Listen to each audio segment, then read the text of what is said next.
Olá, pessoal. Olha a gente aqui de novo, né? No nosso canal Direito do Endividado. Como sempre, eu, Leonardo Moura, meu grande amigo Dr. Aloysio, nosso guru das dívidas, né? E hoje, como sempre, dando dicas. Aqui vai ser rapidinho, gente. Para vocês que têm muita curiosidade sobre os seus contratos, principalmente aquelas pessoas que já estão sendo executadas, ou até mesmo nossos colegas advogados, hoje vamos ter super dicas para quem está sendo executado e como fazer uma excelente defesa nessa matéria. Doutor Luiz, como é que é? Vamos fazer isso aí, ajudar o pessoal? Vamos lá.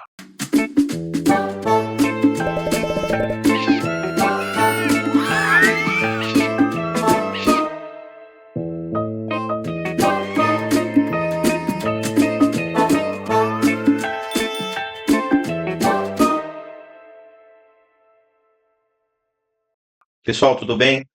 É uma alegria tê-los conosco no nosso canal. Hoje vamos falar de defesa na execução, né? Aqueles que têm parcelas de empréstimo em atraso e o banco ingressou no judiciário para executar o contrato, cobrar o valor da dívida que está em atraso. Nós temos aqui 3 super dicas para fazer a sua defesa. Preste atenção, decore essas dicas, leve ao profissional de direito, o seu advogado, aquele que está em seu favor, para que ele analise e, quem sabe, possa aplicar no seu caso. Vamos conosco na tela? Vamos lá.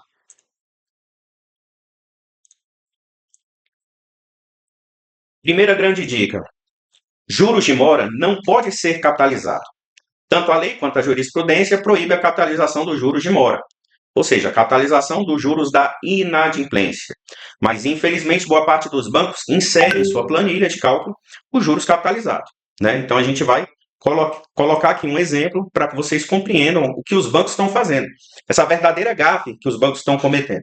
Toda vez que um banco ingressa no judiciário para cobrar uma dívida em atraso, ele é obrigado a juntar no processo uma planilha de cálculo. Ele tem que especificar exatamente o que está em atraso, quais parcelas estão em atraso. E existe uma diferença muito grande entre juros contratual, que é os juros do empréstimo, e os juros de mora, que é os juros da inadimplência. O juros contratual pode ter várias tarifas, não sei, 1,5, 1,8, 2,5% de juros ao longo do período capitalizado. O que é juros capitalizado? É o famoso juros sobre juros. O juros contratual não tem problema de estar capitalizado, porque faz parte, né, do desenho, da natureza do empréstimo. Agora, os juros de mora não. Há uma proibição, tanto na lei quanto na jurisprudência, que impede que os juros do atraso, né, os juros da inadimplência, seja capitalizado. Eu vou mostrar para vocês uma planilha verdadeira de um banco que executou um cliente que estava em atraso e, descaradamente, ele coloca na sua planilha que o juros de mora está capitalizado. Vamos dar uma olhadinha aqui com a gente.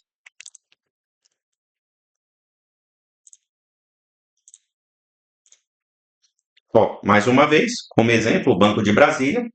Eu vou aumentar aqui na tela para vocês entenderem. Esse Banco de Brasília dá trabalho Ele dá aqui, um hein? trabalhozinho, né?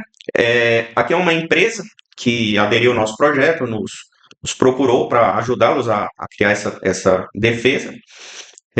O valor do empréstimo, na verdade, ele foi na ordem aqui de 298 mil, valor do contrato. E aqui são as parcelas que foram pagas ao longo do período. 2.971, né? Depois começou o valor mesmo, 9.460,78 e por aí vai. No cabeçalho da planilha de cálculo, ele coloca aqui, ó, juros moratórios de 1% ao mês, né, a partir da data tal, capitalizados mensalmente. Isso aqui o banco está pedindo de joelho, tanto para o juiz quanto para os embargadores, anular esse item da planilha, né, e fazer o recálculo da dívida. Isso é um convite para impugnação, né? Exatamente. O momento correto de denunciar isso ao judiciário é numa peça de defesa chamada embargo à execução. É uma peça propícia para mostrar ao juiz os vícios ou do contrato, ou da execução, ou da própria planilha de cálculo, né? Vamos para a segunda dica? Vamos, mas eu quero dar uma dica perfeita para os nossos ouvintes aí, quem está assistindo a gente. Gente, o advogado ele tem que aprender a fazer cálculo. Já já vocês vão entender por quê.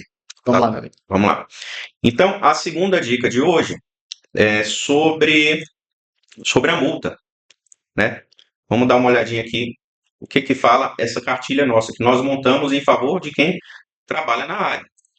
Ó, a segunda dica: não se aplica multa sobre parcelas não vencidas. Não se aplica multa sobre parcelas não vencidas. Então vamos lá.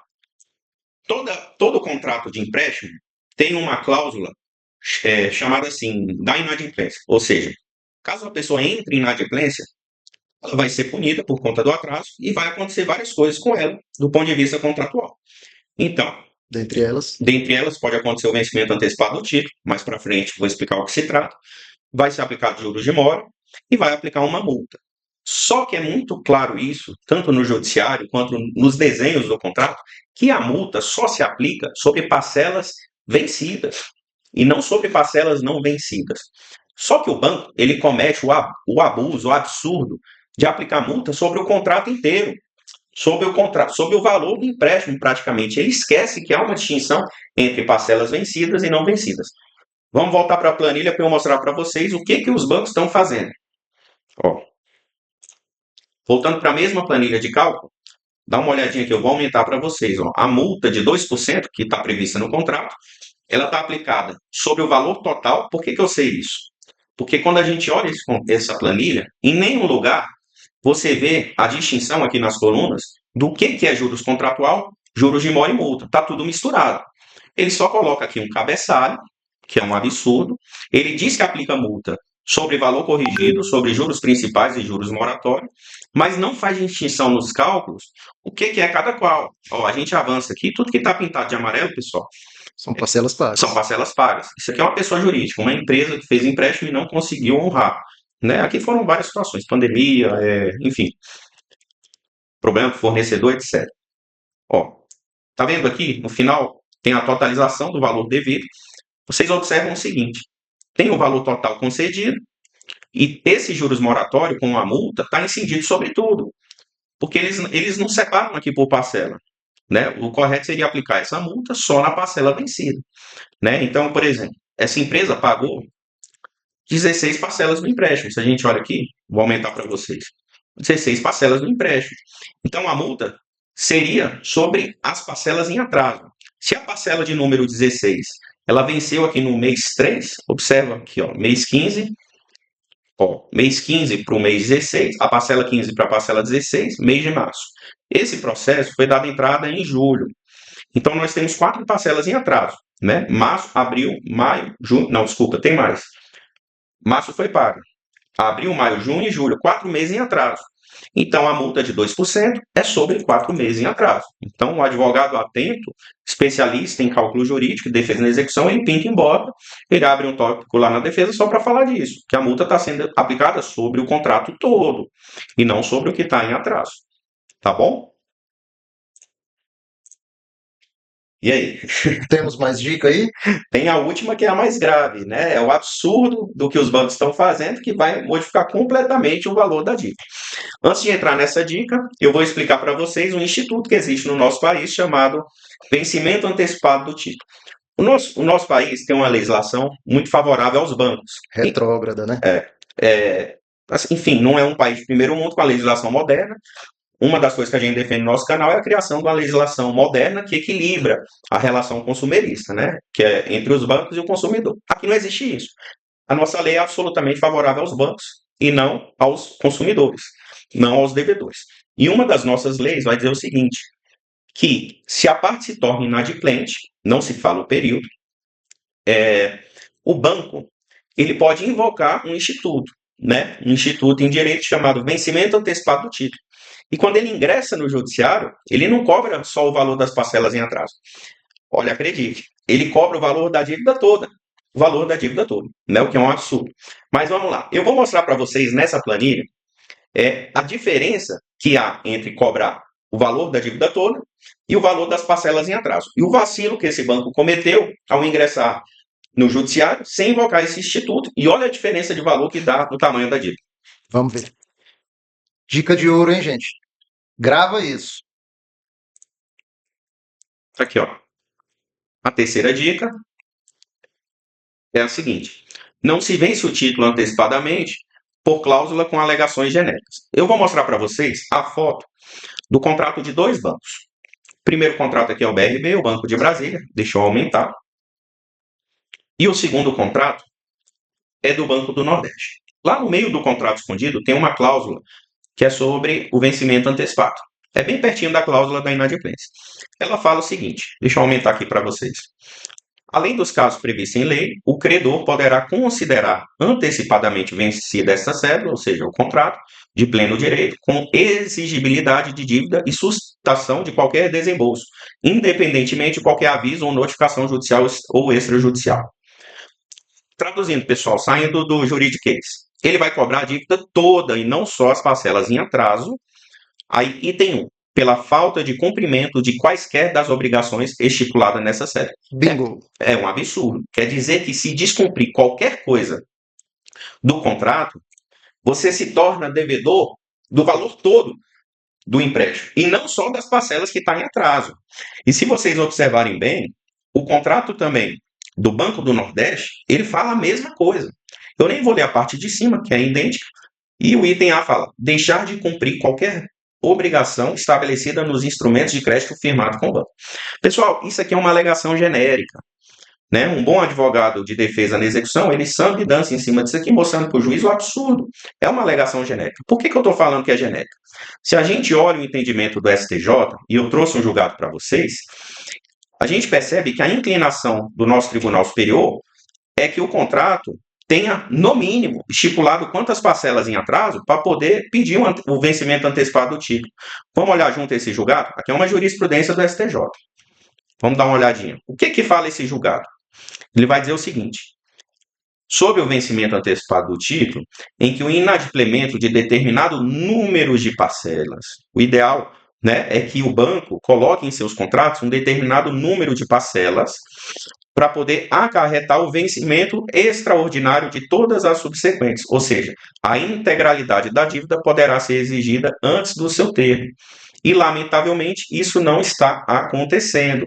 Estão cobrando o valor da dívida toda, sem nem estipular no contrato qual seria o número de parcelas em atraso para poder cobrar o valor da dívida toda. Eles já entram de cara e cobram o valor da dívida toda sob a alegação, né, de uma cláusula genérica que diz que se descumprir qualquer coisa do contrato já pode cobrar o valor da dívida toda. Doutor, então o consumidor, que já é parte frágil do contrato, fica mais fragilizado ainda, que ele não sabe nem em que pode incorrer aí o vencimento antecipado. Isso é um absurdo, né? Ou seja, é um contrato que protege só o banco, né? Ele ignora completamente os princípios do direito do consumidor. Como combater isso? Na peça de defesa, é importante você sempre colocar aquilo que seria o cálculo correto. Se você está sustentando que não houve vencimento antecipado do título, você vai colocar só as parcelas em atraso. Então vamos comigo aqui para vocês verem. Só para vocês terem uma ideia, o valor desse empréstimo, o valor concedido para essa empresa foi de 298 mil. Aqui o banco, olha o tanto de parcela de 9 mil reais que foi pago. Foi muito dinheiro, né? Aqui quase, não sei, um terço do valor da dívida ou mais. Só que o banco, ele não deixa amortizar nada, porque ó, nessa coluna aqui, valor de juros. Vamos botar aqui a parcela número 2, pagou 9.460, beleza? Desses 9.460, observa aqui, pessoal, no lado direito, 5.665 foi juros. Então, o valor de amortização do saldo devedor foi irrisório, foi ridículo. E no final, o banco cobra o valor da dívida toda. Então, para vocês terem uma ideia, o banco está cobrando aqui 264 mil desse cliente que entrou em inadimplência, dessa empresa. Mas se a gente faz o cálculo correto, e tem que ter a expertise para fazer esse cálculo, você vai ver que está muito longe disso. Se não houve vencimento antecipado do título, o banco só pode cobrar 4 parcelas em atraso. Essa aqui foi a planilha apresentada pela nossa equipe na nossa defesa. Observa bem, aqui na nossa planilha a gente coloca a parcela de número 16, a parcela de número 17, 18, 19 e 20, porque não houve vencimento antecipado do título. Então, você bota 9.460, né, no mês de abril, maio, junho, março, abril, maio, junho e julho. 5 meses em atraso, eu tinha falado 4. Você aplica os juros contratual. É porque ficou resíduo da parcela 16. É verdade. Você aplica aqui os juros contratual, que é o juros correto do contrato, ninguém está fugindo disso aqui. E você aplica 1% de mora, sem estar capitalizada, que é a maneira correta de fazer, que o banco não faz, ele vai contra o seu próprio contrato e a lei. E a multa de 2% só sobre o que venceu. Você está entendendo? Esse é o cálculo correto. Você tem que sustentar no judiciário que não houve vencimento antecipado do título. Olha o valor da dívida segundo a análise da nossa equipe. Vou puxar aqui para vocês. Valor atualizado da dívida, R$ 44.923,50. E o banco ele está executando, pessoal, ele está executando esse absurdo de 264 mil. Então a gente está falando aqui de 220 mil reais a mais do valor correto. Né? Então, por uma falta, por um detalhe, imagina você ser executado na justiça, não sei, 5, 6 vezes do valor a mais, o valor correto, que seria o valor devedor. É um grande absurdo. Gente, isso aqui é para vocês entenderem. Defesa na execução, ela não se faz com jeitinho, com palavrinha bonita. Hoje, depois da pandemia, doutor, eu vejo várias ações aí, os advogados sempre alegando aí a pandemia, a questão aí do descontrole financeiro que aconteceu, né, a falta de emprego, Fornecedor que não o fornecedor que não cumpriu. Então, assim, o judiciário, eu percebo que o judiciário ele não está querendo, não está interessado em saber disso aí, não. Vai arquivar. Vai arquivar. Se o seu advogado entrar pimbado de execução, falando em pandemia, problema com fornecedor, vai arquivar a sua defesa, né? Desculpa a sinceridade, a gente fez uma pesquisa, acho que foi no Nordeste, né? Foi no Tribunal de Justiça do Rio Grande do Norte, da Paraíba, Alagoas, Pernambuco. Lá os embargadores são unânimes. Se você faz uma defesa, fala de pandemia, sustenta a tese genética, se não coloca cálculo, essa aí é a pior, né? Essa aí é a cereja do bolo. Se você não sabe calcular e apresentar o que de fato você Considera, né? considera como valor real da dívida, infelizmente, Vai arquivar. vai arquivar. E não vai proteger o seu cliente. Mas não importa, a gente está aqui para agregar, para somar, para distribuir material gratuito, né, para poder chamar a atenção do devedor, e vamos ter vários outros vídeos falando sobre isso, né? Por que as pessoas estão devendo hoje? Né, vamos falar de orçamento público, vamos falar da dívida do Estado, dívida pública do país, né? Tem muita explicação sobre isso, né? Não adianta chamar só de mal pagador. Em especial essas empresas aí pagando muitos impostos, né? E não dão conta muitas vezes de sobreviver à sociedade de consumo. Não é fácil. Então é isso.